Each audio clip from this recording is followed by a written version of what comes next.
Magandang araw, magandang hapon, magandang tanghali, magandang umaga sa atin. Lalong-lalo na sa mga kababayan nating OFW, mag-iingat po kayo lagi. Ito po yung lingkod muli, no? Si Sir Co-op. And for today's video, bago ko umpisahan, magpapasalamat muna tayo, no, sa inyo, kayo mga viewers, mga solid DD supporters, no. Road to 50,000 subscriber na po tayo mga babayan, ha.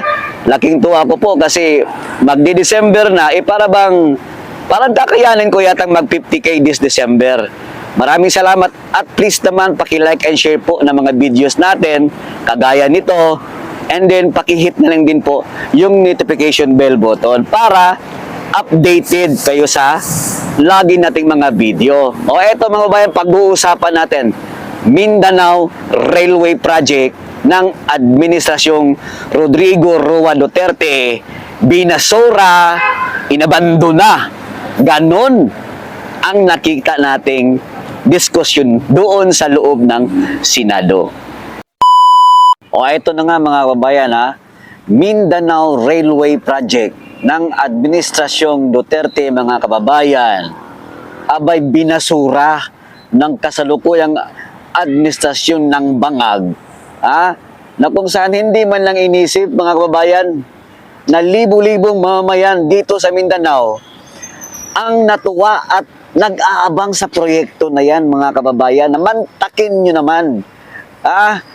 Noong dininig ito sa Senado, pinag-usapan ni Senator Coco Pimentel, Jingo Estrada at ni JB Ercito mga kababayan, abay na pag-alaman natin na inabandona pala itong proyekto na to.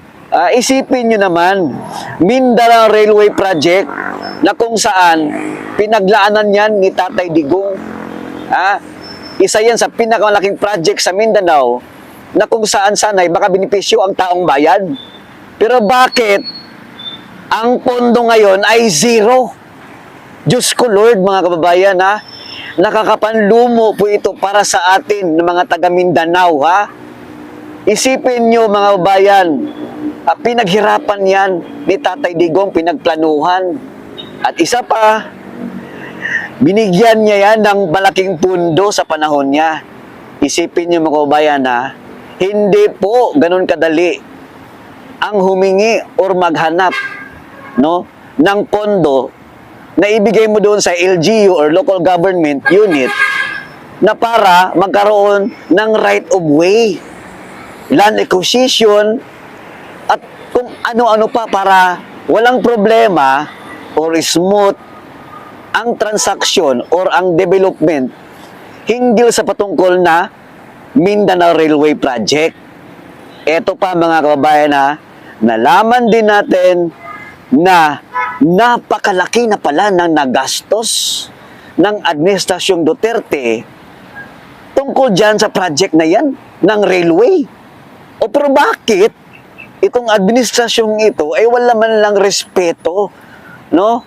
Alam naman natin, ngagbayan no? Wala talagang respeto yan sa ating butihing presidente na si Tatay Digong. O ngagbang nga manggagamit. Pero sana naman, Mr. President, naisip mo sana ang sambayan ng Pilipino na taga Mindanao, Tobong Mindanao, na sila po or kami po ang nagbabayad ng mga taxes na yan.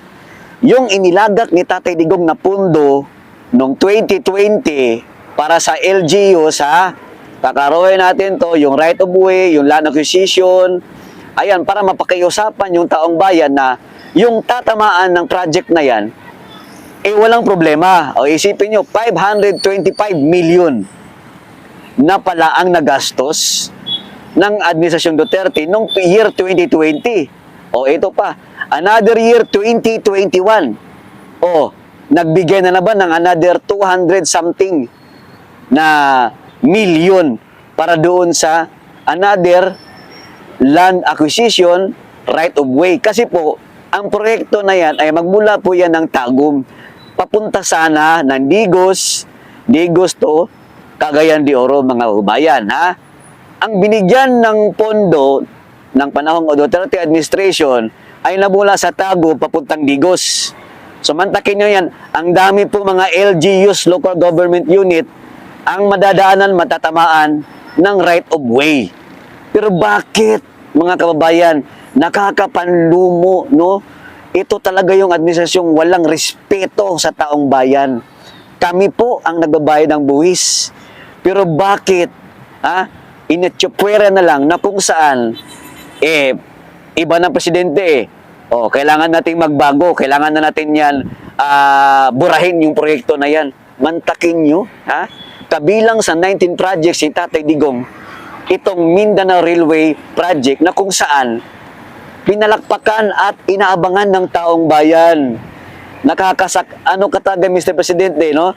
Nakakabwisit kang isip. Nasaan ang utak mo? So, ibig mong sabihin, baliwala lang sa'yo yung mga millions na ginastos ni Tatay Digong. At ito pa ang kabuuan pala na ibigay na ng Tatay Digong na pundo na yan sa railway sa Mindanao ay umabot na naman na 5.5 billion, mga kababayan. Pero bakit sa administrasyong ito, parang baliwala lang sa kanya? Baliwala lang yung nagastos. Yung oras na inilagang ni Tatay Digong. Isipin ninyo, nung wala pa si Tatay Digong, yung office project niyan, wala yung tao, wala yung mga personnel. Pero nung panahon ni Tatay Digong sa kanyang administrasyon, naging flagship yan. Nagiging talk of the town, talk of the people yan, lalong-lalo na sa Mindanao. Kasi, ibibihira lang yan mangyari na magkaroon ng railway first time in history. At hindi lang yung pipitsugin na trend, kagaya dyan sa Manila, LRT or MRT, hindi ko naman sinasabi na pangit yung trend sa Manila. Pero ang ibig kong sabihin ay, itong trend na pinopose ni Tatay Digong dyan sa Mindanao Railway Project, naku po, no? Hindi natin sabihin bullet train, pero malakas o mabilis po itong tumakbo, mga kababayan. Malaking tulong yan para maibsan sana ang oras-oras na pagbabiyahe. Kasi isipin niyo po, mula Davao patungtang Cagayan de Oro, halos 10 hours to 12 hours po ang biyahe niyan, no? Ganun po kalayo, ganun po kalaking tulong sana itong maiambag ng railway na yan, yung Mindanao Project na yan, mga kababayan. Dito natin makikita na itong administrasyon na to, wala talagang ginawa, kundi manggagamit lang. Isipin ninyo, tinanggap ng mga Duterte, maging katandim, nanalo bilang Pangulo. Ang gentleman's agreement or yung pinag-uusapan doon bago sila tumakbo, bago sa naging tandem, continuity, mga kababayan. So doon pa lamang, or dyan pa lang sa mga proyekto na yan na hindi na ituloy, alam na natin na wala na talaga aasahan sa administrasyong ito. Grabe, mga kabayan, no? Magagalit ka, manlulumo ka, manghihinayang. Kasi pera ng bayan, ng mga taxes na binayad natin, nawala lang bigla. Winaldas ng administrasyon ito. Ay, sa bagay, mahilig naman kasi sila mangwaldas. Malalaman naman natin yan, di ba? Mr. Chair. Mr. Chair dyan sa Tuancom. Ang lalaki ng pondo ninyo. Paano nyo ginamit ang flood control? Paano ginagamit ang calamity funds? Bakit ngayon umaasa kayo sa QRF? Kasi palapit na matapos ang buong taon. Diyan na lang kayo makakuha ng pondo sa QRF, Quick Response Fund. Di ba? Ngayon, mga bayan, kayo na po ang humusga. Kayo na po ang humusga regarding sa usapin nitong project na to. Alam naman natin no? Wala sa matinong pag-iisip yung presidente natin, Sorry sa mga magsasorry pa rin ako sa inyo mga vloggers kayo, Kasi ang hirap kaya yung ginagawa ninyo, kayo mga trolls. Mahirap yan. Yung pinagtatanggol ninyo, ang presidente ninyo, wala namang ginawa sa ating bansa. Magti-3 taon na po siya sa awa ng Panginoon ni isang proyektong malaki. O kahit maliit, wala. Kasi ang ginagawa lang niya, namimigay lang ng ayuda. Ang gusto lang niya, kakaway-kaway lang siya sa mga tao, titingalain siya, kasi Marcos siya yung Pangulo, pero pagdating sa usaping baha, typhoon, wala na, lumalabas na ang katangahan. Lumalabas na yung kabubuhan. Lumalabas na yung pagiging weak leader. Oh, 'di ba? Masakit kasi pinunduhan yan aprobado na yan ng NEDA, yung pondo na yan, yung project na yan. Pero bakit hininto ng administrasyon? Ang sabi, hindi daw itinuloy yung loan. O, di ba? Tapos, question it ni Jingo Estrada, ang sabi, yung project na yan ng Mindanao Railway ay on hold daw, according to Senator JB Ejercito. On hold. Nung tinanong naman kung bakit on hold, anong ibig sabihin? Ito ba'y nang dahil sa walang pondo? O hindi pa nalagakan ng mga budget? Ito ba'y pag may budget, tutuloy ba?